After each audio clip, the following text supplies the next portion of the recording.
Chers amis, bonjour. Nous voici en direct de Jérusalem pour une série de messages sur des sujets qui nous tiennent à cœur.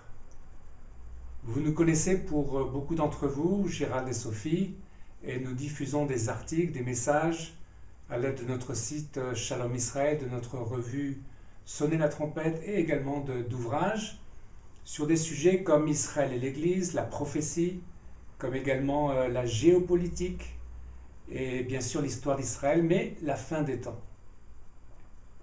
Alors la fin des temps.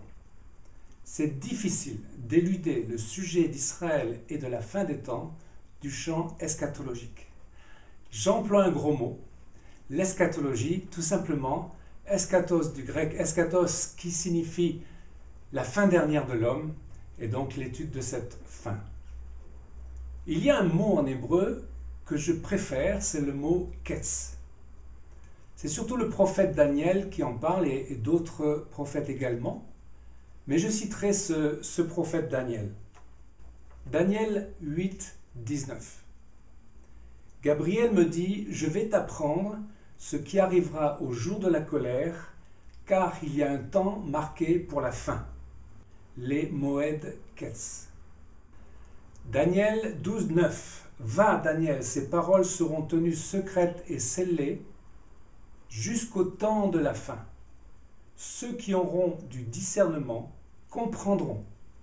Et cela nous fait penser justement à la parabole qui est donnée par Jésus dans Matthieu 25 sur les 10 vierges, où il est écrit à la fin « Veillez donc, car vous ne savez ni le jour ni l'heure ». C'est une question de discernement des temps prophétiques. Plus loin dans Daniel, Gabriel exhorte le prophète et nous-mêmes en tant que croyants. Heureux ceux qui attendent. Et toi, Daniel, marche en vue de la fin. Tu te reposeras, tu obtiendras ton héritage à la fin des jours. Un autre prophète, Habakkuk. Je le cite, Habakkuk 2, 3. L'Éternel m'adressa la parole et dit, écris la prophétie, grave-la sur des tables afin qu'on la lise couramment. Car c'est une prophétie dont le temps est déjà fixé. Elle marche vers son terme, elle ne mentira pas. Si elle tarde, attends-la, car elle s'accomplira certainement. Un petit mot sur le prophète. Vous savez que Habakkuk vient du verbe chabak qui veut dire embrasser. Un chibouk, c'est un hug. Et paradoxalement, lorsqu'on lit ce petit prophète, on ne voit que des mauvaises nouvelles avec la tribu de Juda. Il parle de l'invasion des Chaldéens et finalement de l'exil. Mais au milieu de ces mauvaises nouvelles, il y a comme un chibouk, une perle. La terre sera remplie de la connaissance de la gloire de l'Éternel, comme le fond de la mer par les eaux qui le couvrent. Et on retrouve cette même parole, cette même pensée chez Ésaïe, mais un siècle avant. Alors posons-nous la question. Quelle est cette prophétie que nous devons attendre et à laquelle nous devons aspirer?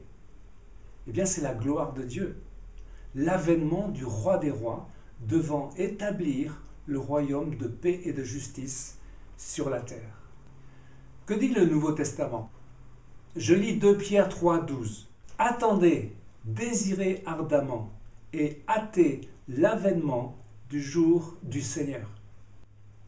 Il dit également dans sa première épître 1, 19, « Et nous tenons pour d'autant plus certaine la parole prophétique à laquelle vous faites bien de prêter attention, comme à une lampe qui brille dans un lieu obscur, jusqu'à ce que le jour vienne à paraître et que l'étoile du matin se lève dans vos cœurs. » C'est un sujet de prière, que l'étoile du matin se lève dans nos cœurs.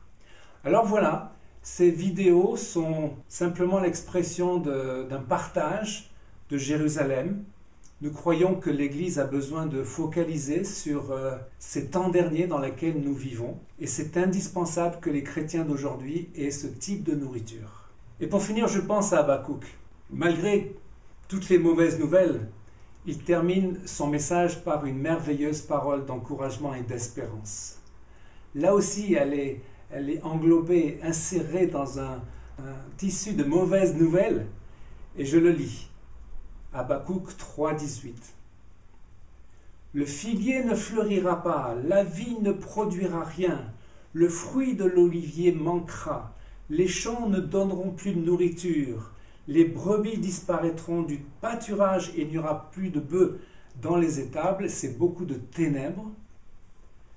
Toutefois, je veux me réjouir en l'Éternel, je veux me réjouir dans le Dieu de mon salut. L'Éternel, le Seigneur, est ma force. Il rend mes pieds semblables à ceux des biches et il me fait marcher sur mes lieux élevés. Voilà aussi pourquoi le chrétien d'aujourd'hui doit considérer la parole prophétique pour espérer. Nous avons besoin de cette espérance vivante, que le Seigneur vienne sans tarder sur la terre pour établir son royaume de justice et de paix. Alors, à bientôt pour la prochaine vidéo.